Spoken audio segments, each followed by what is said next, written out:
Hi everybody! For this final project, I chose the topic of differences in social and emotional development during middle childhood and elementary school for children with autism spectrum disorder, with consideration of time of diagnosis and interventions. I chose this topic because I experience a number of the symptoms and have been diagnosed with disorders that fall under the umbrella of autism spectrum disorder. I have felt very motivated to learn more about autism spectrum disorder because of my personal experiences, particularly the challenges that come along with the disorder. I was interested to see how my past experiences in the developmental stage of middle childhood and elementary school may have been influenced by symptoms of ASD that I experienced, as I did not gain diagnosis until later in life. So what is autism spectrum disorder, or ASD? ASD is a developmental disorder that often appears in the first 2 years of life, but can be diagnosed at any age. Autism spectrum disorder often affects communication and behavior. Common symptoms of ASD in terms of social communication and interactions include symptoms such as making little or inconsistent eye contact, not looking at or listening to people when they're talking, being slow to respond when someone is trying to get their attention verbally, having difficulties with back and forth conversation, talking at length about favorite subjects without noticing that others may not be as interested and they fail to give others a chance to respond. They may have an unusual tone of voice that may sound very sing-songy or very monotonous. They also might have trouble understanding another person's point of view or the reason behind their actions. Other common symptoms of autism spectrum disorder may appear as repetitive behaviors and restrictive interests. For example, people with ASD may repeat certain behaviors, words, or phrases. They may become overly focused in their intense areas of interest. They might also get upset by slight changes in their routine, as they are heavily dependent upon their routine. People with ASD may also be more sensitive than other people to sensory inputs such as light, noise, clothing, or temperature. People with ASD may also be more likely to experience broader symptoms such as sleep problems and irritability. All of these symptoms interfere with their ability to properly function in places such as school, work, and other life settings. People with ASD may also have a number of specific strengths. These include things like being able to learn things in detail and remember information for long periods of time. It also includes being strong visual and auditory learners and excelling in subjects like math, science, music, or art. ASD is a spectrum disorder because it includes a wide range of types of dysfunction and a wide range of severity that people experience. It also affects all ethnic, racial, and economic groups. Now let's talk about emotional development in middle childhood and elementary school. Emotional self-regulation is a large part of development in this age range. For typically developing children, there are two main strategies for managing emotion. Problem-centered coping, where the situation is seen as changeable, that the child finds the problem and decides how to solve it, and emotion-centered coping, which is more internal and private and is meant to control distress when the outcome is out of their control.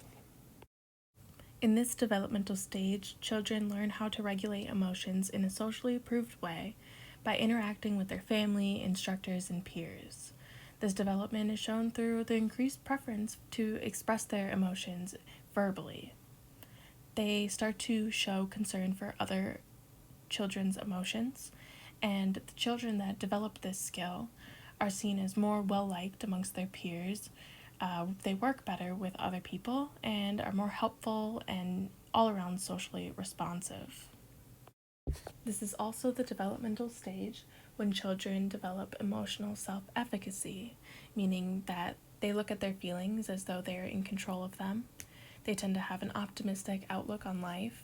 They have a better self-image and are more well-equipped to face emotional challenges in the future. Emotional regulation looks a little different in children with ASD. Children with ASD have more externalizing and internalizing emotional problems. Externalizing looks like aggression and hyperactivity, while internalizing appears as anxiety and depression. More than 50% of children with ASD experience 4 or more externalizing and internalizing problems at the same time and very frequently.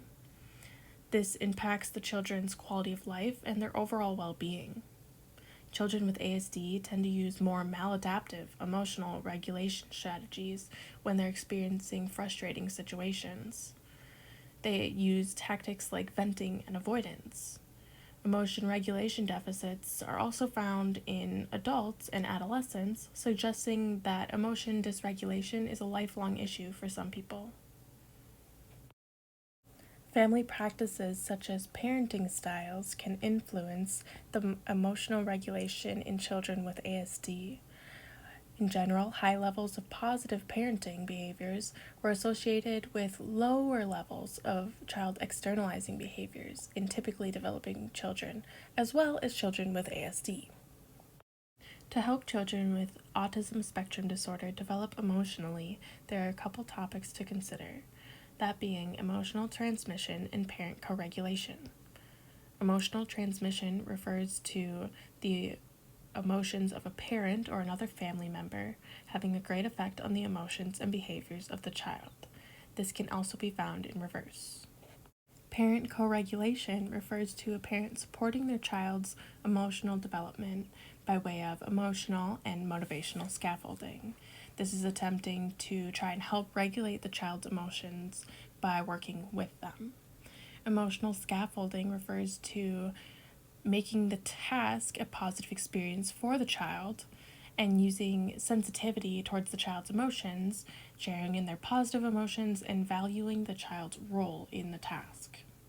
Motivational scaffolding looks like holding the child's attention and the excitement for the task by using things like praise, persistence, and redirection of the child's attention, and also the reiteration of the goal of the task. Such practices are associated with lowered stress levels and a decrease in externalizing issues for all children with or without ASD. For children with ASD, parent scaffolding and the child's emotional regulation are considered important predictors of child externalization problems. Children with ASD tend to need more parental support than typically developing children in order to avoid externalizing problems. Parents who use positive parenting techniques like responsiveness and child-centered caring foster healthy emotional regulation, and the children are less likely to show externalizing problems. Next is social development in middle childhood and elementary school. Peer relations and peer acceptance is a large part of social development in this developmental stage. Peer acceptance occurs when a child is well liked by their peers. Better-liked children tend to be more social and have more friendships and other positive relationships. These popular and pro-social children are socially and academically competent. Peer acceptance is a large predictor of psychological adjustment.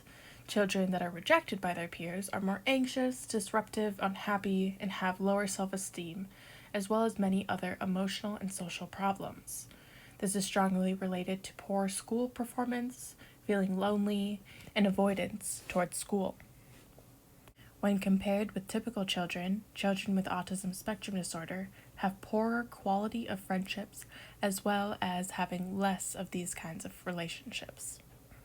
Learning in school for children with learning disabilities. The majority of children with autism spectrum disorder who are high functioning struggle with peer relationships and acceptance in general education classrooms.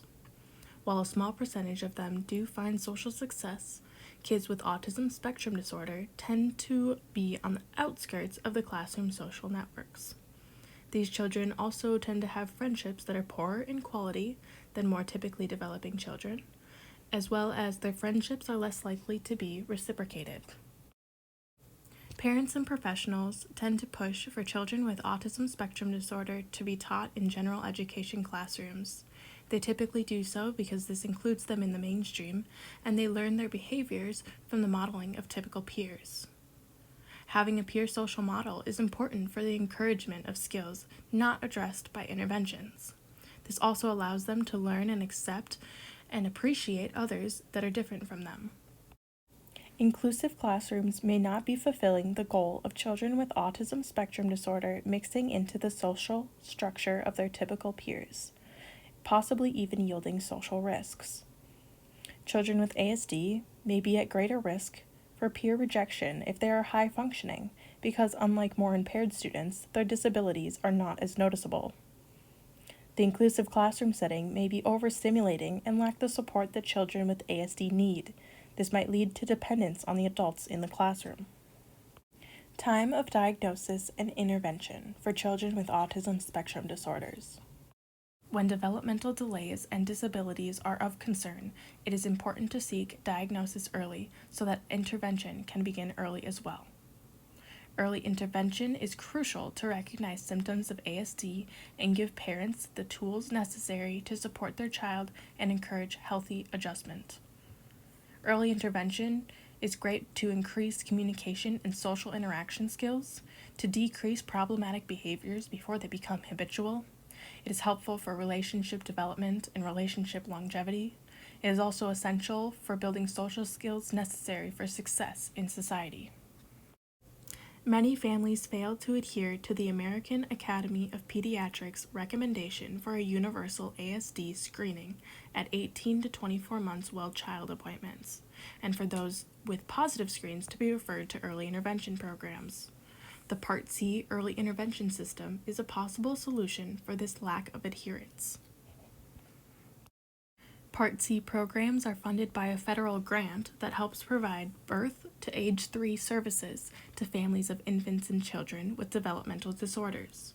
They are available in most communities in the United States and serve eligible families even if they are not able to pay. Almost half of the toddlers receiving services under Part C are from minority or underserved backgrounds, thus providing care to children who might not otherwise have had access to early treatment. Cultural differences in autism spectrum disorder care. A family's cultural background influences how much they might know about autism and the perception they have about it. There's not always a word for autism in some families' native languages. Some families may have very little experience interacting with anyone who is disabled to any extent. Some cultures stigmatize disabilities, which leaves families feeling shameful for receiving help. To address this issue, health providers try to focus on the behaviors of concern before bringing up the label of autism spectrum disorder. There are communication barriers when working with culturally diverse families. There may be difficulty conveying information regarding autism or the diagnosis and symptoms of ASD when the family's culture of origin doesn't have a word to define the concept of ASD, or there is no direct translation for it. Even when working with translators, the information can be easily misconstrued. Providers have to be clear and clarify with interpreters to make sure that their message is being translated accurately and not skewed by the perception of the translator themselves. To wrap up this presentation, I would like to share what I learned and how this information is going to affect me going forward. I learned that high-functioning children with ASD have a more challenging time being accepted by their peers than children with lower-functioning diagnoses. I also learned about the Part C Early Intervention Program and how it offers services to children ages 0 to 3. I delved into the cultural background influences on ASD care, which was all entirely new information to me. When it comes to how this information informs my thinking professionally, I think the most important part was the information regarding positive parenting and scaffolding. As a nanny, the practices regarding positive outcomes for children with ASD when it comes to social and emotional skills are also applicable to children without autism spectrum disorder. Positive parenting techniques are something I will continue to consider when working with the toddler and nanny, and be sure to employ child-centered care, as well as model emotional regulation and socially appropriate behaviors.